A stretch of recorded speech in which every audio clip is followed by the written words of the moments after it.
Hello, my friends. John Wilson here. And hey, it's that time of year again. It's time to start assessing your equipment needs for next year and make some purchases on behalf of Uncle Sam. Well, I'm here to tell you that my friends here at Ivaclair have really sharpened their pencils and are offering some of the best deals of the year on mills and furnaces. As an owner of several of these great pieces of technology, I can tell you firsthand that you won't be disappointed. We're talking about robust and dependable machines that make you more efficient. We certainly count on them daily here at Sunrise. So do yourself a favor, make that call today. You'll be glad you did. And of course, we appreciate Ivaclair for their continued support.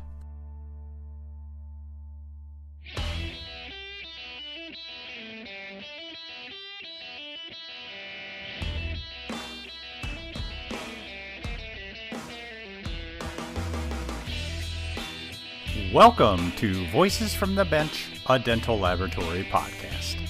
Send us an email at info@voicesfromthebench.com and follow us on Facebook and Instagram.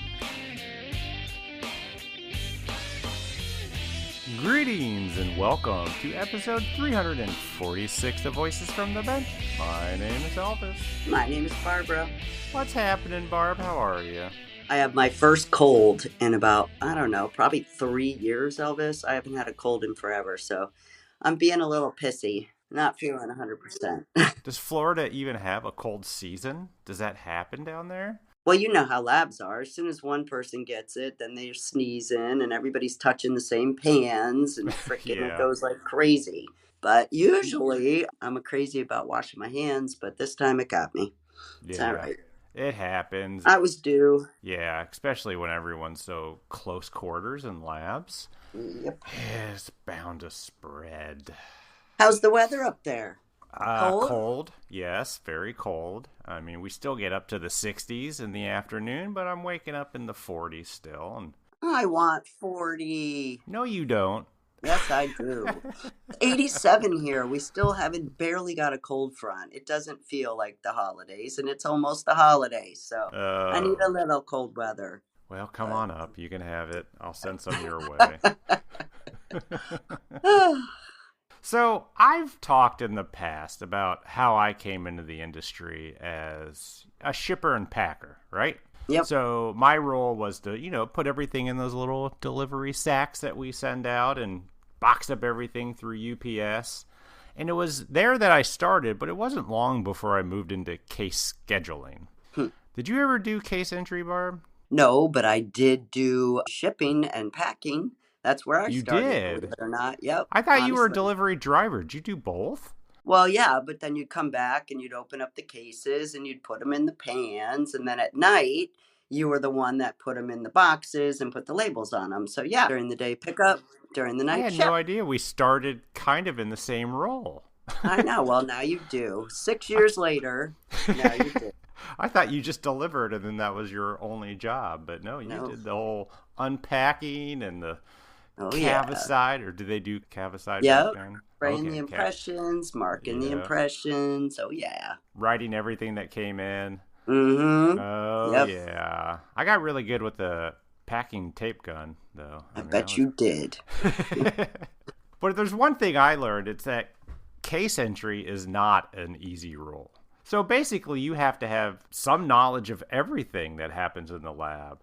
And the more products that your lab does, the more things there are to schedule. True. And let's not talk about the effing phone calls that are always ringing when you're trying to do something else. I know. Not only incoming, but get a case in, no return date, gotta call. No shade, you gotta call. My favorite are the scripts that say, call me. Oh, yeah. I love it. Like, what am I calling about? I have no idea. I really think the schedulers are the unsung heroes of the lab. Well, this week, Barb and I, we get to talk to two people that had the same headache-causing issues in their lab, and they decided to do something about it. Randy Berry is a 40-year veteran of labs and actually ran some pretty big labs in his day. Mm-hmm. Recently, he's had his own smaller lab in northern Indiana and had the same issues with scheduling and billing. He hired Jessica Wallen to stain and glaze. Now, one day, Jessica said there's got to be a better way to do this scheduling. That's when they started Certainty Consulting. I love that name. Great name. Here, they have a team of people who will enter your cases remotely and even bill them out. Now, I'm guessing now you're asking, how can that even happen remotely?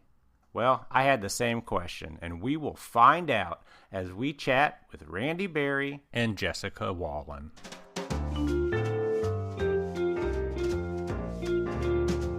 Voices from the Bench. The interview. Barb and I are super excited today to talk to two people that are kind of doing something a little different in the industry, and can't wait to dive into it. But we'd like to welcome Jessica Wallen and Randy Berry to the podcast. How are you? Hi, guys. Hi. Hey, doing well. How are you? Doing fantastic. Are you guys both here in Indiana still? Yes.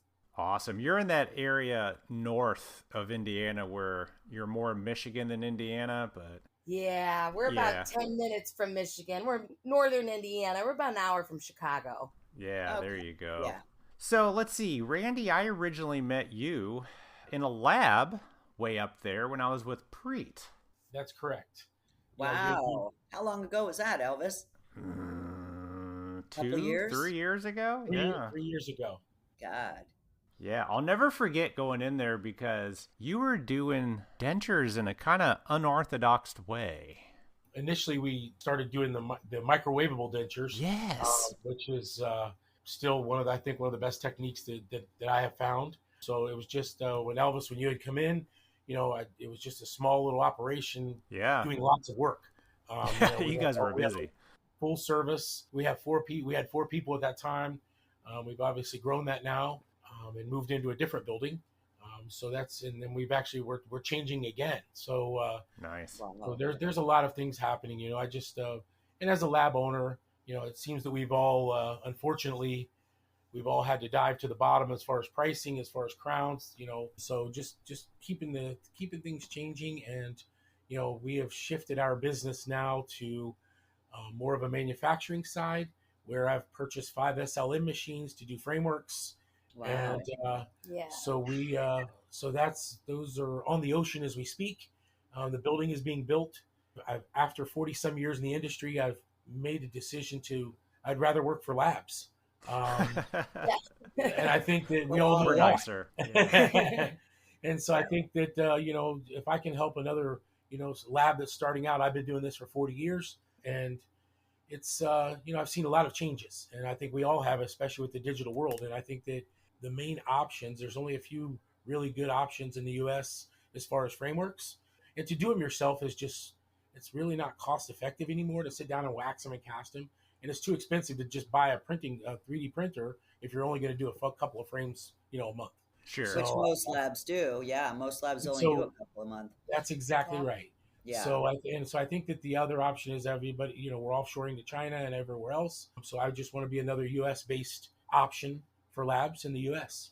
So how are you two affiliated with each other, you and Jessica? Jess came to work for me 3 years ago as a technician. Yeah, were you there when I was there, Jessica? No, I was not. I actually was never in the dental field at all before I met Randy. Oh, you got sucked in. Yes, yes, I did. It's really kind of funny how he asked me to be in the lab as a technician as a ceramist, because of my makeup, the way I did my makeup and contoured my face.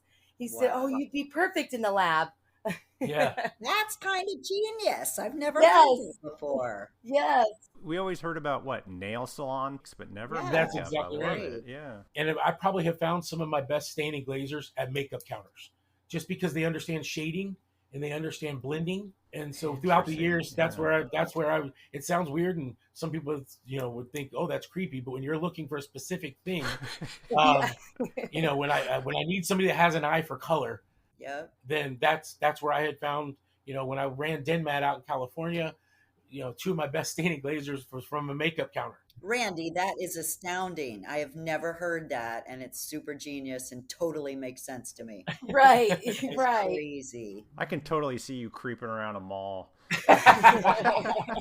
Looking for the next. Yeah, I'm looking for the next one. Yes. Not quite like that, but okay, yes, we'll just go with it. Yeah, so normally we start these out, everybody knows our podcast, and we kind of, ask our listeners, how did you get in the industry? So we'll flip back to Jessica. So you met her or saw her and asked her to come in and work for you? Yes, Yes. that's exactly right. She was in the market for a position, and I said, hey, I think that this would work out for you if you want to give it a shot. She came in And I loved it. and took it from there. So yeah, What did so you love Jessica, about it?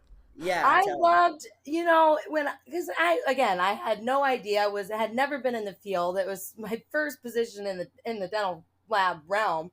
Watching people smile and knowing that I tell everybody, Randy makes the teeth and I just make them look pretty, you know.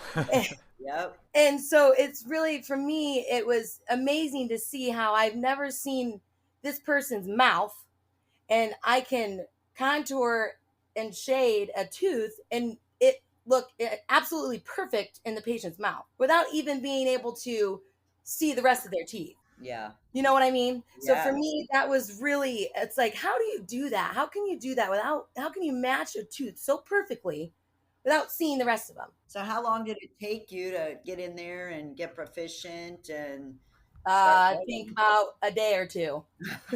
Really? Yes. Is Randy that good of a teacher? I had to remind him which settings to put the oven on. Yeah, Of course. that's a true story. Yeah. So we wouldn't melt anything.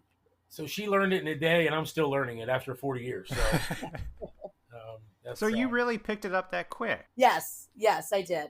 What I stain and did. glaze system were you using? we were using the Upsera. I use Okay, all of sure. the Yeah, Upsera yeah. materials. Yeah, So good I use stuff. all of And I learned how to be more efficient. I prefer the spray glaze. Interesting. I don't hear a lot about that. Talk about it a little bit. Well, instead of having to put your crowns in the oven twice, I would heat up a crown. I would just kind of put it underneath the oven to heat it up. And then I would spray glaze. And when it would turn like this, like a Chalky. powdery white, Yep. yes, that's when I would know that it's completely full. Like the spray is good, the glaze is good to go. And if it wasn't there, then obviously I would spray it a little bit more. But it allowed me to do more crowns at one time. Mm-hmm. And instead of having to go back and fire again, okay, I stained, okay, pull it out. Now I'm regular glazing, and then I got to put it back in the oven. This completely eliminated an entire process in the oven, having to fire it again. So you do the color Yep. and make sure it matches the shade guide with the stain part of it, and then over that you just spray right over it and then let it dry. Yep. Once I stained and matched the colors, I would then put it into the oven just to kind of heat it. Oh, Just Okay. heat it very little. Yep. And then I'd pull it out. And once that was heated, when I would use the spray glaze, that's how I could tell if the glaze was on there properly and if there was enough, because it would have that white powdery film over the top of it. And then it also allowed me to see where I didn't miss any, or if I missed. So if it wasn't chalky in an area, you would grab it and just go fill that area in, spray it, and call it a day. Yep. And like I said, we're a small lab. She does anywhere between 80 and 120 units a day. What? Yeah. Easily. So we're doing between, well, right now we're probably doing a little less than that, but we were up to 150 units a day, and she was doing that in about a 3 or 4 hour period. So it really helped us. And so because she had some of the really good ideas, that's what led us into probably what we're going to talk about next, which is as a lab owner, every lab owner or lab manager gets the cases that come in and says, call me. Yeah. And then you call the doctor and he goes, hey, how are you? Good. Did you get my case? Yep, got it. Okay, thanks. So you've wasted your time, your effort. Every doctor wants to talk to somebody technical, or at least they think so, because they have all these questions, which is usually the same questions that they ask on every other case. Yep. And so, which isn't a bad thing, but as a lab owner, I was spending so much time, because they would set those cases to the side for me to make the phone call. And, I'm setting up dentures, I'm processing dentures, I'm doing all the ceramics, we're running the mill. I mean, things are going crazy. I didn't have time to sit there and do that. So Jessica had this idea as far as... I became technical rather quickly. Yeah, exactly. And she had an idea that I thought was one of the best ideas I've ever heard. It would have never crossed my mind. And we all do it. And to find somebody who's technical that can enter cases into the system. We get our batch of UPS in. And as we all know, in 2024 today, the UPS system, the FedEx system, the UPS system is not like it used to be. It used to be clockwork. You knew when you were getting your cases every single day.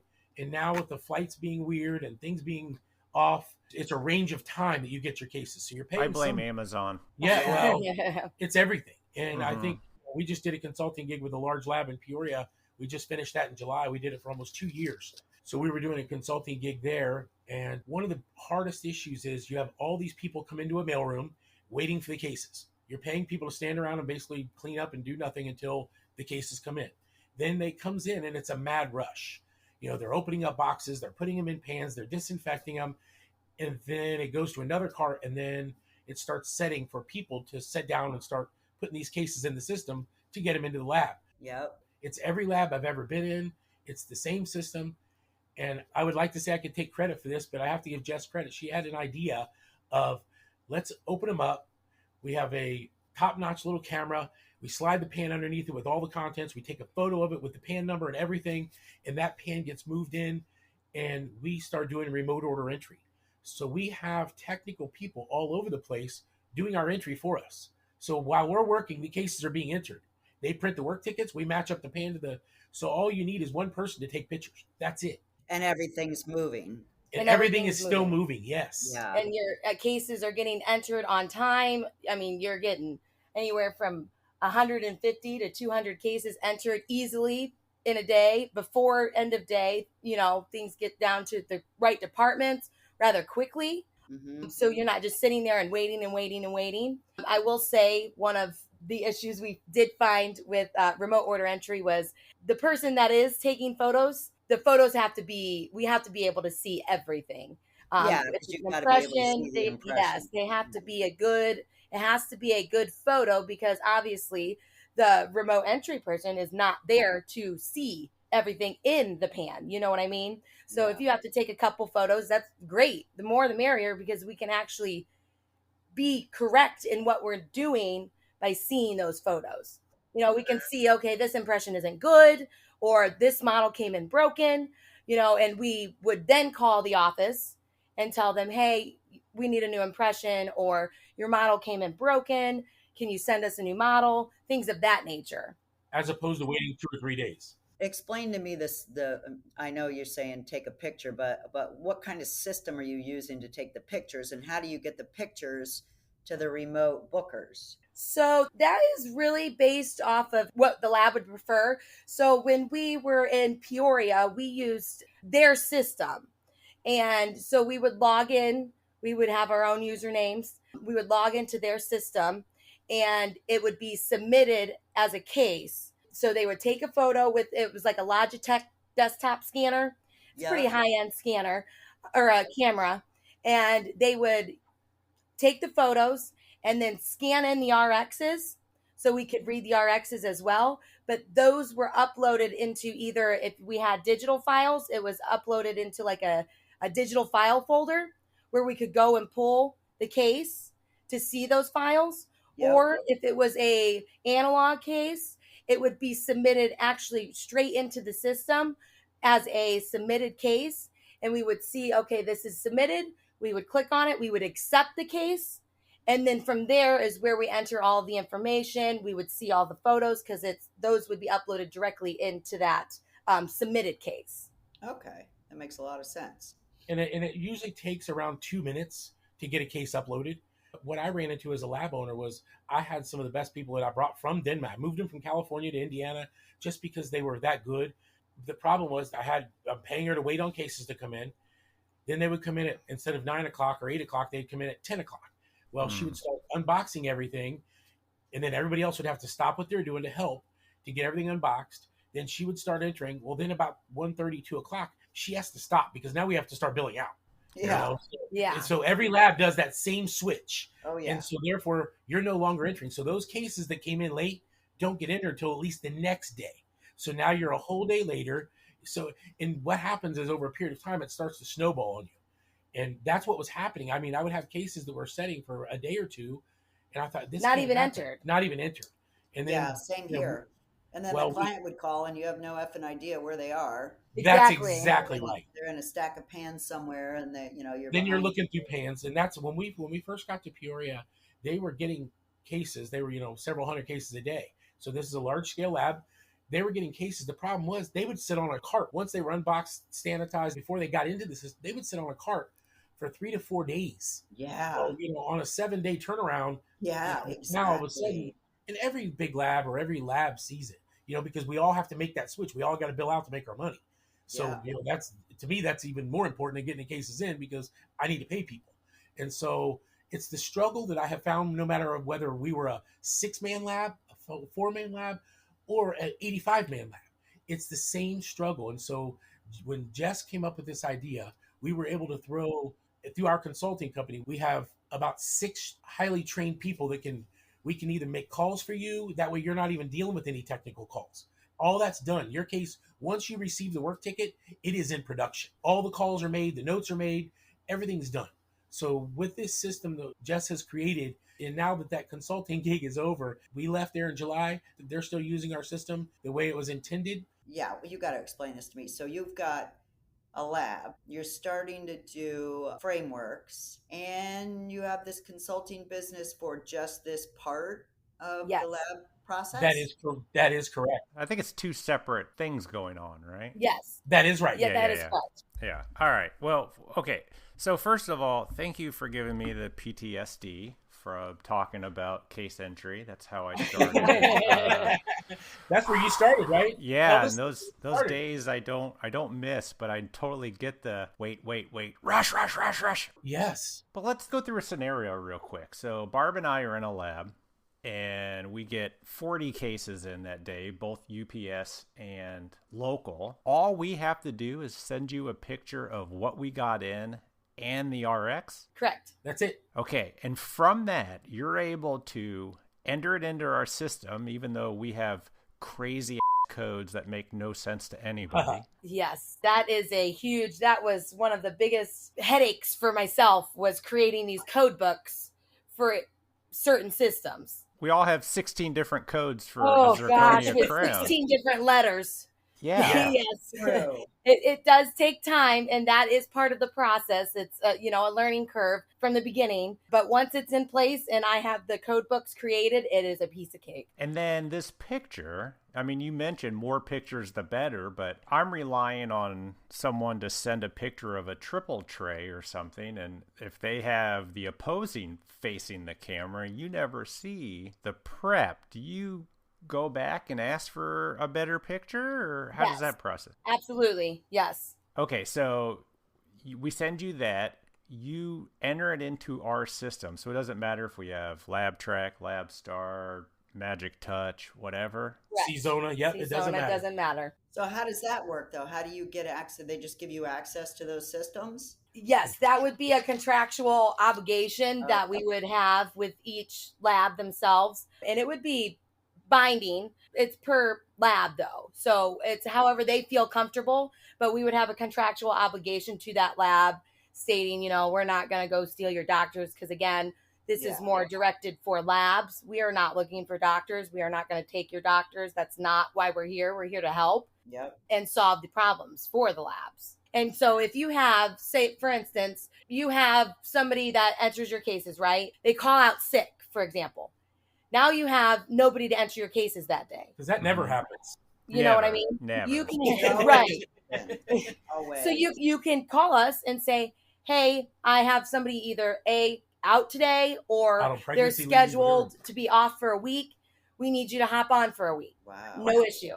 That is so great. As long as we have everything set up prior to that. I mean, obviously you can't call us and say, hey, I need you to enter cases today, because I wouldn't have no idea where to start. You know what I mean? Yeah. It would have to be booked in advance. We would have to have you in our system to where we have a system with your lab, but you have somebody call out, no problem. We'll get your cases in for you. Wow.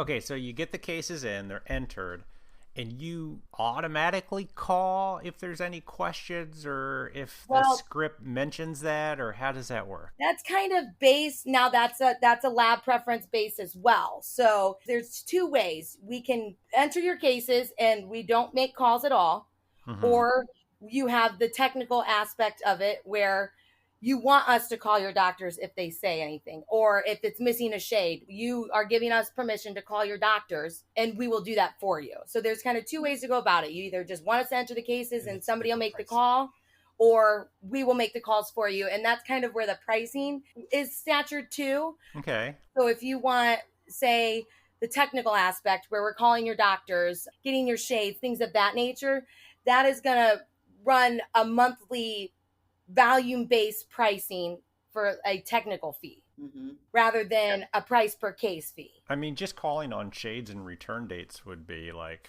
80% of it. I mean, let's be honest, Well, you know. and I think, Elvis, coming from that world, in today's world, order entry is no longer a minimum wage position. So you're paying people a lot of money. It hurts when they're not there, and it hurts when they're gone, because that's who you rely on. Because you can't just set anybody behind the computer and say, and quite honestly, it's like set me behind the computer saying, here, Randy, order enter cases. Yeah, I can, but it takes me, they can do a case in about 3 minutes, which it takes me about 20 minutes. Yeah. You got to look at, and that's from a lab owner standpoint, we were able to downsize that portion of the lab. And I'm not proud of that, but it became more efficient. We were able to make more money. I could pay people more. And that's exactly what happened in Peoria. When we got there, they had 6 order entry people in-house. What we did was able to spread that out through their system to where there was basically nobody in-house. Nobody. There was one person taking photos. Wow. So it went out throughout that network, which they have multiple labs. So we were able to utilize some of those people as well, because we all know that when you have multiple sites, they're not always busy at the same time. So you have a lot of sitting around, which I'm not a fan of as a lab owner. So, and I think that's what happens up in the front desk area, is there's a lot of downtime. And I think that if they could be doing something else to move work along within the lab, I would much rather pay them to be processing dentures or staining, glazing crowns or sandblasting or doing something else, as opposed to entering in cases and making a call for a shade. Yeah. It just doesn't make sense. I would agree. But on those calls, I've got a question. How have the doctors responded? Do they really care or not care if it's, somebody that they don't know technical in the lab that they're talking to now? Have you had any issues with that part of it? And if so, how did you work it out? We really didn't have any of those types of issues in regards to doctors. I mean, we'd have certain doctors wanted their cases, they would go to a certain lab, and they're like, oh, well, why is the main lab calling us based off of this case? Our cases are supposed to be going to this lab. Well, that's correct, but we're just here to get your case moving and get them along. Whoever they wanted to speak to wasn't available or is not there. We just want to get your questions answered. That way we can move your case along and you can get it back on time. So it probably makes them happier versus them not liking it. Absolutely. Yes. And, we would say, for example, when I would call, hi, this is Jessica calling from so-and-so lab. It's not like I'm saying, oh, I'm calling from Certainty Consulting. I'm calling as a representative from this lab. Yeah. That was going to be my question, because I would imagine if it came from an outside company, it'd be even weirder. Right. Correct. Yeah. Correct. Yes. So what do you do with, let's be honest, 80% of the calls are met with, we'll get back to you. How does that work? That's when my email stays open and I flag my emails regarding which cases I still need to call back on, because we did run into that a lot. That was one of our issues when we started remote entry, was the technical aspect. These questions weren't getting answered right away, especially like for a shade, right? So we have this hold shelf. So now the problem of getting cases entered into the system was no longer an issue. The issue then became this hold shelf that had 50 cases on the shelf because they're all on hold waiting for calls or waiting for a shade back. So then we would just, we'd move the case into production. It would get into models. The models work would get done. We would keep the case going through production. And when it got to that point where, okay, we still don't have a shade, then we would call religiously over and over and over again. So what about the labs that are mostly digital? Is there an element to what you're doing? Because you obviously can't take pictures. Are they sending you guys the scans and you're looking at the scans and doing a very similar process? It's very much similar. It's the same process. We would review the scan to see if the scan's good. If it isn't, we would call and tell them, hey, we need you to rescan. There's some distortion or voids, anything of that nature. And then they would rescan. Now, we're working on acquiring a software that automatically pulls.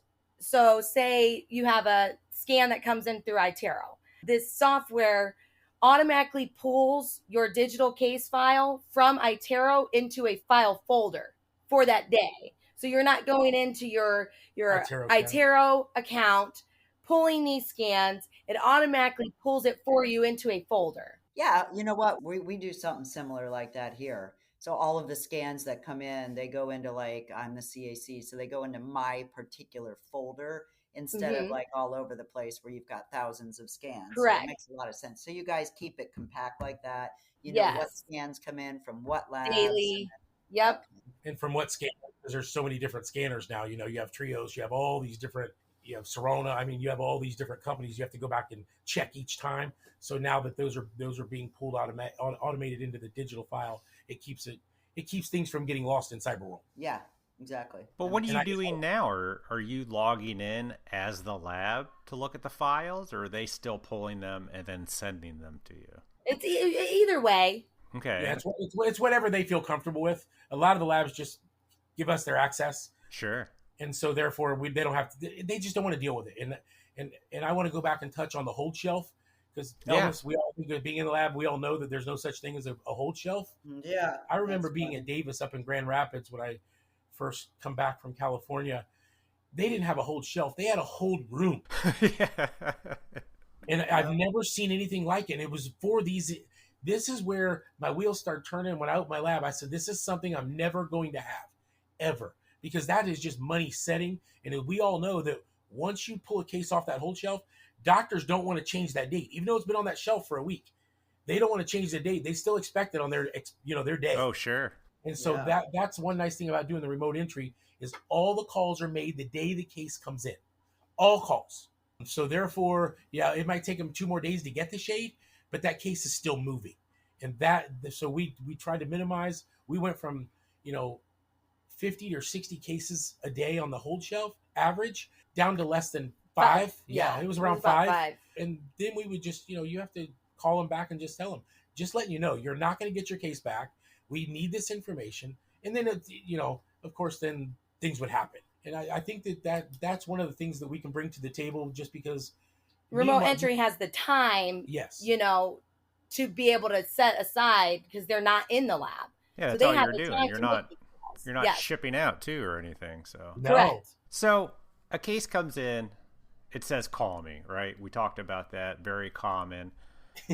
You call that day, doctor's busy, they'll call you back. Are they calling you? I mean, you're having them call you directly, right? So Correct. It's a separate number from the lab. Mm-hmm. And you still enter the case. Do you tell the lab, hey, this needs to be on hold until I get with you? I just don't understand how you connect the physical and the virtual case that you're calling about. Well, it really depends on the situation. If we can get it going through the lab, say, like, again, if it's a shade, for instance. This is like a no idea, call me. Right. We'll still get it into production and we'll start the case. Yeah. If it needs a model port, obviously, Sure. The lab will get it going to the lab. But again, that's where the lab has to communicate with order entry. That is a very important part. So Sure. being able to have access to the lab as a remote order entry person is very important, because we have to be able to keep track of these. And I will say that when we were in Peoria, I think I knew where every case in the lab was, not being in the lab. That's more than crazy. the production manager. More than a production manager. Yeah. Yeah. I know That's where it was crazy. at. If we had to send it out somewhere else, I could say, okay, this case is not even in our lab. We had to send it out somewhere else.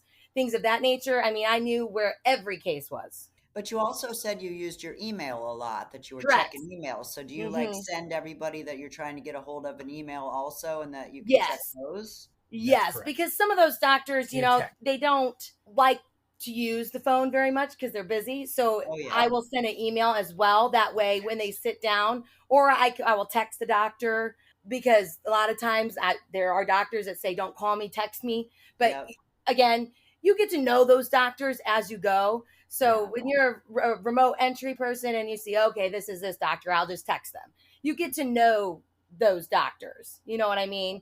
Yeah. The more you do it, the more you understand what they prefer.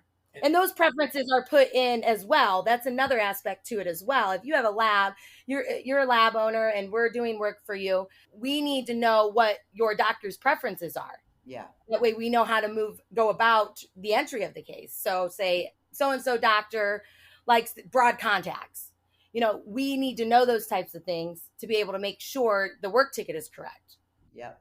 We could barely keep track of it for one lab. How do you all do it for multiple labs?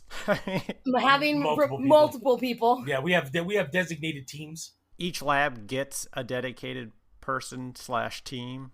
Correct. Consistently. Yes. Correct. It works better for everybody because you're working with the same person over and over and over again. And that way they can get, remote order entry can get connected with not only the lab, but with their doctors. It just makes more sense to have one person being utilized or a team being utilized per lab rather than say you've got 10 workers, right? But you're all entering cases for all of these labs. It just doesn't make sense. Yeah, there's no continuity. That was another pain point that we had initially. That's why we kind of channeled this, because that's exactly what was happening. And also the one to help answer your question, if you're waiting on a shade, the case is moving through the lab and they finally call Jess back and give her the shade, she can either get a hold of the lab and say it's shade A, whatever, or she can reprint a work ticket to that department, an updated work ticket with the shade. Yes. So that way the case they just put the new one on, take the old one off, and it just keeps going. Yeah, I like that. That makes sense. Yeah, so that's what would happen, because most departments have their own printer, or there is a printer. And so your production manager at the lab or whoever, department head or whatever, they would just check the printer periodically, and all the updated work tickets would be on there, and they would just go replace those tickets. And in Peoria, for instance, when we did remote order entry, when we were in Peoria, I set the girls up with departments. So I had one remote order entry doing only strictly Crown and Bridge, because as you know, codes are crazy. Yeah. And so for each lab, having a remote order entry person getting to know just one department's codes for the products is easier than trying to get somebody to memorize all of the codes for every department. Oh, of course. Yeah, for sure. So utilizing that aspect as well, having remote order entry as far as on my end, designating workers for certain departments makes sense as well. And it doesn't eat up as much time. So for instance, they would do just partial frames, and those would be coded by a number when it would be submitted into the system. So if it's a partial framework, it's a green pan, so you're looking at a green pan, and it's coded with like a G or a P for partials. So when you're going through your submissions, you see, okay, this is a C, so it's a Crown and Bridge case, so I'm not going to touch it. Mm-hmm. This is a P, so this is what I do. I do partials. I'm touching this one. This is a denture case. Your removables case, I'm not touching that because I'm not working on those ones. You know what I mean? And that person entering that partial case, they know about partials. They know. Yes. I mean, they understand how. Well, that's what I was going to ask. Most of the time, it's myself. I was the one. I do partials mainly. Yeah. Just because I have the technical background, I learned partials rather quickly when we started remote entry on partials. I would think dentures and that part of it, the removable segment of this implants, part of it would be so difficult. Yes. And that's why you have to have somebody technical, just because as a lab owner, we can lose a ton of money. If everything isn't put on that ticket, especially with all the tri-ends, with the teeth, with, all the things that need to be on that ticket. So as you build that case out, that it's built out correctly. And that's the other thing that we do is we double check the entries to make sure that the invoicing would be correct. That's what I was going to ask you. Yeah, that would seem like a little bit of an obstacle, like at the billing part of it. If anything goes wrong, somebody's either, maybe losing a little bit of money here and there if it's not. So you guys have a double checking process? Yes. And so essentially another part of the remote order entry was the aspect of remote invoicing as well, to double check and make sure all the invoices are correct, the pricing is correct, your tooth cards are added to your removable cases, so you're charging for your teeth, things of that nature that are not getting missed, because we all know teeth can get missed on invoicing rather quickly. Yes. You do remote billing too? Yes. So how do you know if something happens like internal to what you can't see in a picture? Bad example, but a more expensive alloy is used, or metal within a denture you can't see in a picture. How do you know that's done after the fact? Well, the system that we were using will not let you invoice unless you have the metal weight. So that is up to the laboratory to make sure that they enter the weight and the type of alloy. That way, because usually they have their code for like a high Nova yellow or a semi-precious, or So therefore, that way we can verify that the coating was done. So it will not even let you create it. Let you invoice without a weight in there. Interesting. So at that point, we would call the lab and say, "Hey, what's the weight for this so we can get it entered?" Got it. But what about other things that kind of happen mid-production when things change? The lab's got to indicate it to you, right? Correct. If things change, the lab will call and tell us, "Hey, this needs to be done," or "We had to do this," or XYZ. And that's why I say it's very important to make sure that somebody in the lab does communicate with order entry. It almost seems like you become more of a partner than just, correct. I hate to use the term call center. Right. That's exactly right. It's by far not a call center, and that's what I felt as the lab owner. And when she came up with this idea, and as we worked through this, and then, like I said, we got thrown into this with a large lab with 7 different labs in Peoria and all around. Now we're doing work for a large lab in Alabama. I mean, this is starting to, it's unbelievable what you realize how inefficient you are by having a room full of people doing order entry. Yeah. And what the cost is. It's outrageous. If you're paying somebody, I think the numbers that I ran is if you're paying somebody around the $18 to $20 an hour mark, your cost per case entry is around $6 for everything. That's very high. Yeah. Yeah. That makes sense. You're talking $6 for every case minimum. It's regional, obviously, but and with us, it's a fixed fee, and that again, that's based on volume, but it can be half that, and you have no other out-of-pocket expense. You're basically buying a camera, and so what we're seeing is the lab that we're working with down in Alabama, they've actually utilized 2 of those people to move into the laboratory. Yeah, that's great. They didn't get rid of them. We're not replacing anybody. What we did was they were able to utilize those people to become money makers. They can generate some money. Yeah. And we all know we need more people, and to be able to move them around instead of downsize is a great option for us as labs. Well, and the other thing is, in a big lab, what we also have seen is case comes in, it says, "Call me." The order entry people aren't technical. So they just say, okay, they take it to where? The department head. It goes somewhere else anyways, right? Exactly. So that's exact. And then it sets on his or her desk until they can get around to it, because we're all doing 10,000 different things. And so then, I got to call that doctor. And then, it's already too late on the East Coast. So, well, I'll wait till tomorrow. So I do that too. We all do. We all do. I've got a stack of calls, and I'm like, Jesus, do I do these or do I do these? And there'll be sometimes 2-3 days, maybe 4, if I'm being honest, that I actually get to the call, and then by that time, you're behind the game so bad. Then it's rush. All the lab techs are mad at you because it's got to get, it's got to get milled and centered and stained and glazed. How many of those calls really didn't even need to happen? Right. Yeah. That's exactly right. And so that's so you're not wasting one of your employees' time making these, frivolous calls that doesn't really matter, because realistically, if a doctor has a question on a setup, where I find it mostly is like he or she wants certain things on setups or partials or design. That's where nobody in your order entry team is going to make those calls. So what happens is they automatically ship it off to the department. You deal with it. So then your department head gets bogged down. Then they try to delegate it, and it just falls through the cracks. And I think that this is where things get missed. And like I said, the good thing about remote entry is it makes you more efficient, because when that work ticket hits your door, everything is done. It's ready to go into production. Yeah.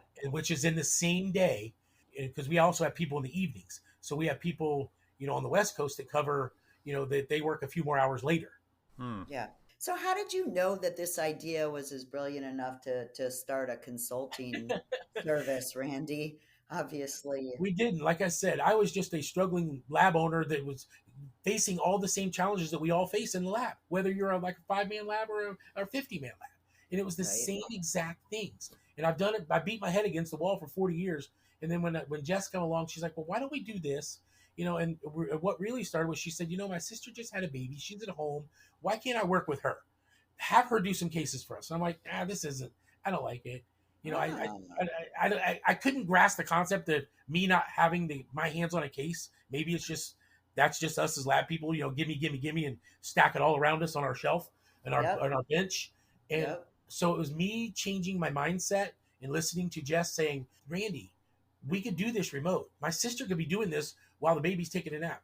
So our remote entry people are paid per case. So if they're not entering, they don't get paid. Correct.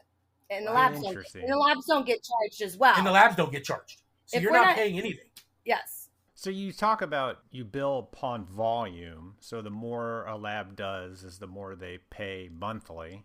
That's for the technical side. That's it. Yeah, that's if they basically want that technical part. What about case entry? It's no matter case entry, regardless across the board, case entry is $3 a case. And then if you want the technical aspect, that's where the monthly technical volume-based pricing comes in. Oh, so by this standard, you mentioned a lot of big labs, but I mean, small labs could benefit from this. Correct. Absolutely. I was a small lab, and it changed everything that we did because I no longer had, Janelle and other people sitting there waiting on cases, worried about flipping it over and cleaning it up and getting ready to start shipping. So I stopped entering today because UPS came in at 11, not 8. Yeah. And so, and we know that it's a daily issue. And people calling in sick is a daily issue. People not wanting to work, people leaving. It's just, you never have to worry about that again. And that was, for me, that was the easiest thing for me that's what sold me on it, was I no longer had to worry. When I got a case, I knew all the calls were made. Now, there are still those guys who have talked to the lab owner or a person for years, and they still really That's what I worry about. Yeah. Well, those ones, they still get them. We don't want to. It's not a perfect process, and we can't make everybody happy. But for the mass, for 95% of the cases, it is seamless, it's flawless, and it's efficient. And as a lab owner, it saves you a ton of money, quite honestly. So as you guys were going through all of this, what are some obstacles that you had come your way that you had to get around and figure out what to do? Well, again, the photos and codes as well. The photos was a big one, just because if I don't have a good picture, I can't properly enter a case. Yeah. So that was a big, big issue at first. I can't just dump a bag with 14 models and 3 different articulators in a pile and say, good luck. Exactly. No. And that was an easy fix. You know what I mean? Yeah. I can't see this impression. It's upside down, silly. Can you please retake a photo? And that's something that's really easily fixed. You just got to make sure whoever you have, anybody can take some photos and scan a piece of paper.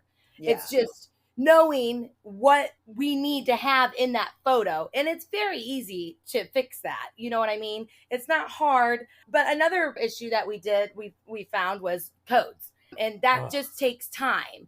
It takes time. And so I create all of these code books for each lab for remote order entry. And once I have those code books, they have them all in front of them. So they can go through, and these code books are... It's a Bible. It's a Bible. Massive. It must have just been massive. Yes. And they are. They're binders. And what I do is if I have to update a page in the binder, I'll email it out to the girls and tell them, hey, take this page out. This is updated. And they'll go to whichever binder and take that page out and put the new page in. Because things are constantly changing. People do add codes and things of that nature. It's a Bible for each lab. And I even go to the extreme in these Bibles where I screenshot what a possible, like if a doctor writes this, and I will screenshot it, put it in underneath that code, and then screenshot on the case entry in their system. This is what it should look like. Got it. To have one for each lab? That's crazy. I just remember my old lab when I had a lot to do with the codes. There were so many. Oh my gosh.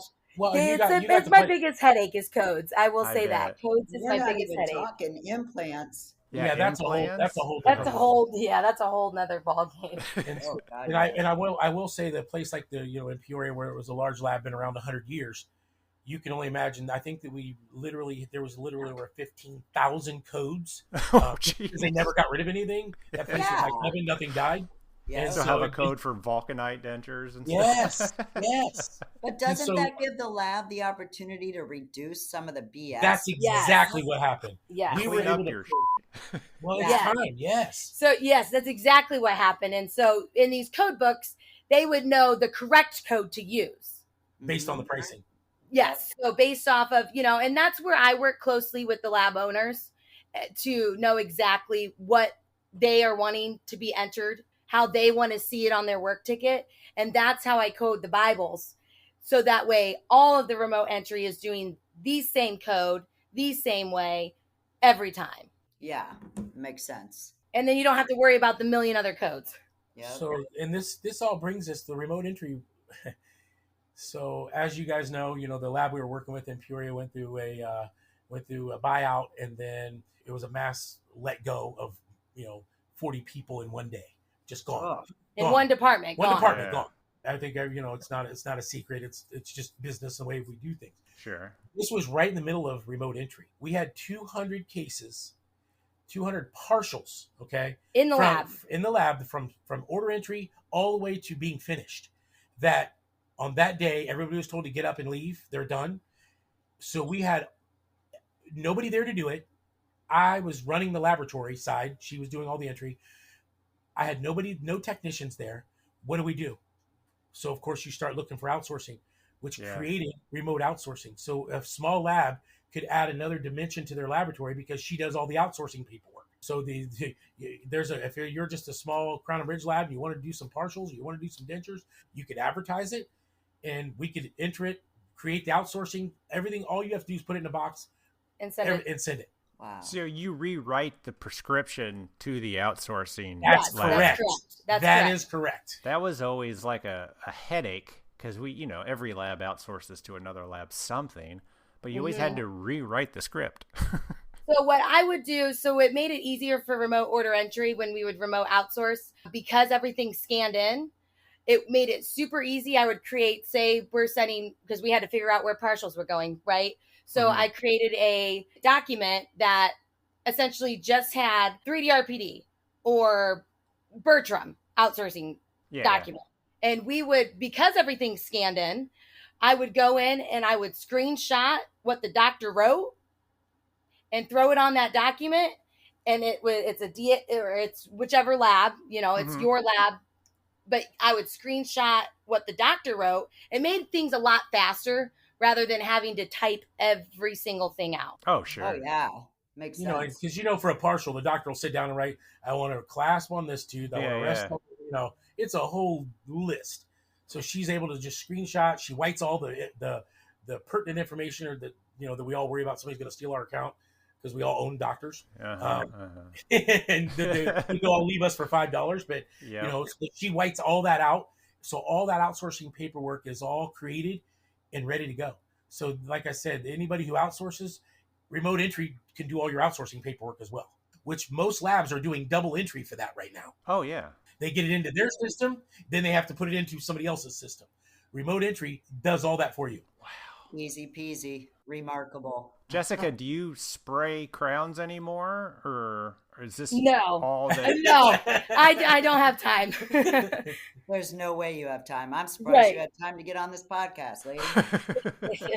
Yeah. We have a really good team of people, and a lot of the consulting will come from my side as far as technical, anything really high end or stuff that's above the order entry team. And we also have a couple other people at other labs that are technical as well. So we pool from a group of certified master technicians like myself. I was going to say, Randy, you bring 40 years of knowledge to this. You'd be a great technical resource for a lab. Well, he is. He is. And I, people call me all the time, and just like you, I call you for implants because you're my implant guru. Yeah. And I take a picture like, Elvis, what is this? I don't even know what it is. I'm not shy about asking. I don't know everything. Yep, I can do. I'm certified in all the areas. I've got my MDT, but I'm a dinosaur. Those that just doesn't happen anymore. So does everyone just work at home to do all this? So are you looking to add people to teams? Yes. Okay. I'm wondering if there's people out there just that are really into this, I mean. I bet. It's convenient. And what I found is, like my sister, for example, she just turned 21. She had a baby a year ago, a year and a half ago, 2 years ago, 2 years ago. Yeah. And for her, she wanted to stay at home, but she needed to find a way to make money. Yeah. You know, and so it's a conveniency factor for anybody that does want to do remote entry, because you do have the leisure of, okay, yes, I do want to know, okay, when you guys are going to take lunch, you know, but at this time, now my remote girl, like everybody that's on the teams, you know, they're not making money unless they're entering a case. So they're all over entering cases for as long as they can. Yeah, for sure. You know what I mean? Into the evening, Yeah. everything. You know, the baby goes down for the night. They'll get up and put in cases You at get nighttime. you get a digital file that comes in, Yeah. and it's just you have a massive digital folder that's, you know, they'll work all the way into the evenings. But we really haven't found much of that because we don't really get scans late. You know what I mean? We don't really run into that issue. It's the Eastern time coast that we run into that issue when, you know, it's no longer, it's 6 o'clock here, but it's 4 o'clock there, which Yeah. my phone rings off the hook with doctors and up until 8 o'clock sometimes when they're trying to reach me about cases. Do you guys have goals that they've got to get everything booked in within like a 10-hour time frame, or is it a little more relaxed? At the beginning, we promise our labs that, you know, we will have all of your cases entered within 24 hours. Got it. But the more we add to the team, the more it's not 24 hours. Yeah, I mean, they're you're looking usually by at, 4 o'clock. I mean, everything's entered before anybody leaves the lab. Yeah, that's awesome. So everything's done that day. Yeah, And it keeps things moving in the lab. absolutely. That's why I asked, because the two of them go hand in hand. Direct. Because then you get tomorrow's shipment and you don't have all of these cases sitting there. It's empty. Everything's moved. Yeah, you're starting fresh So every you're day. starting fresh every day. Okay, gotcha. I love this idea. I got to ask though, really quick, because we're coming down the pipeline. Randy, is that why after this whole thing came together, is that why you thought, maybe I'll be an outsourced frame lab? Like, where the hell did you get that? That is exactly what, because with us trying to find a good outsourcing lab, you know, whether via for partials. And, you know, Bertram's been around forever. I know Jeff and those guys very well. They do a great job. You know, there's a couple other labs that do frames. But when we ran into the position where they chopped us off at the knees, I was scrambling. Well, I can't take on that many, you know, and keep your turnaround times, which I get that. You know, we can't just dump on you. 3D RPD, we use China. I mean, we did everything. And what happened was I realized there is a huge need for partial frameworks. Huge. Yeah. And I know that there's only a couple really good labs in the U.S. that do a good job with frames. Like I said, Bertram's probably one of the best. There's a couple other really good ones as well. And I thought, you know what, but their turnaround times, everybody's turnaround times have creeped up. You know, and one of the things that I will be doing is, because I did buy so many and that's what I'm focusing on, we'll be running 3 shifts from the day I open the door. We'll have 5 machines. My capacities will be there. We will turn all the frames out within 72 hours. That's awesome. Nuts. That's a nice goal. That's our goal. So that if it comes in digitally, we are hoping to have them out in 48 hours, but no frame will stay in the lab longer than 72 hours. This way we can get it back to the lab. They have plenty of time to get the wax ups and the teeth on it. And, you know, I'm not getting it back to them where they have to set it up, wax it, process, do it all one day. And that is one of the biggest issues, even outsourcing. You know, I know that there's labs out there that are outsourcing to China that they're not telling their doctor. And that's okay. I mean, do what you got to run your business the way you want to. But the problem is it takes 7 days to get it back from China or Vietnam. Yeah. You're not telling your doctor and they allot you 7 or 8 days. You have a lot of work to do when it comes back quickly. How soon are you up and running? The machines are on the ocean right now. We should be open December 1st, and they're building my building as we speak. Cool. And you started with 5 of those printers, man. That's jumping in the deep end. I jumped. I didn't want 1. I didn't want 2 because I didn't want to run into a capacity issue because I have a goal. I will turn the frame, and as soon as I can't hit that, I'll order 5 more. Yeah, our goal is to have 5 more within a year. So we'll have 10. These printers that we bought, they actually are coming out with an upgraded version that actually does twice the amount. A little more fit. Yeah, they're more efficient. Twice the amount with less machine. So our goal is to have 10 machines within a year. Yeah, because my initial order was going to be 10 machines. My initial order was 10, and they're like, why don't you do 5? And we have this new one coming out that's going to be more efficient. You might not need 5 more. You might only need 2 more. So I said, okay. But my initial order was 10 machines. The company talked you out of it. That's funny. Awesome. What a great conversation. I love what you're doing. I think it's a great thing for labs to look into. How the hell do people get a hold of you if they want to learn more? They can email our certaintyconsulting@gmail.com, or they can get a hold of Randy on his phone number, which is... Tell the world.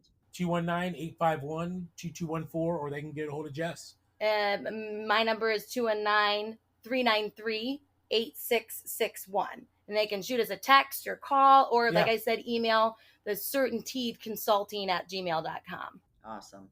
I love it. Thank you. So much in our industry has been outsourced, but never case entry, and I think it's cool. I think, Elvis, like you said, you started in this world. I've drowned in this world. I drowned. And we all do. And I think that if it's just one aspect from a lab owner, I don't care if you're 3 people or you're 200 people. If you can get your cases in. If you can get your cases in and they're entered correctly, that's the other thing, correctly. It just helps us sleep at night. You can take on more work. Yeah, you can take on more work because that's not an issue. And that's what, I've talked to one of the big labs down in Alabama, and they even stopped, for a period of time, they stopped marketing because they couldn't take on more work, because it wasn't that they couldn't do it, they couldn't get it in the system fast enough. Yeah. It's a funnel, it's a blockage in labs sometimes, just getting the work in and getting it going. Yeah, because we're, as technicians, once it hits the door, we'll get it going. Technicians are it's just getting it to that point. And that was my biggest struggle for all these years. And it's like no I longer said, a struggle. And it's no longer a struggle. I don't even think about it. I don't even look at it. I don't even touch it. They show up and, I hear the printer going and they match up the work tickets, and that's just the way it works. Awesome. Well, thank Randy, you very much, Jessica, thank you so much. All right. Thank you. Elvis, you guys have a great day. It was great talking to you guys. For We'll go from there. Yes. All right. Good luck. We'll talk to you soon. Have a good one. All right. Thank Thanks. you as well. A huge thanks to Randy and Jessica for coming on the podcast and talking about this very interesting and needed way to streamline our workflows and even more. It doesn't take much to get behind in a lab, as you know. Mm-hmm. And if you get behind when it comes in, you end up working even harder to make the delivery dates. So everybody head over to certainty-consulting.com to learn more and contact them to set up a conversation. Just imagine, guys, the people scheduling your cases are probably some of the most well-versed people in the lab that could soon be doing something else. Thanks again, Randy and Jessica. All right, everybody. That's all we got for you, Barb. I hope you feel better soon. Thank you. And we will talk to you next week. Have a good one. Bye.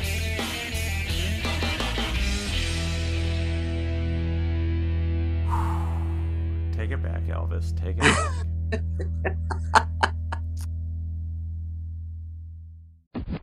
The views and opinions expressed on the Voices from the Bench podcast are those of the guest and do not necessarily reflect the official policy or position of the host or Voices from the Bench, LLC.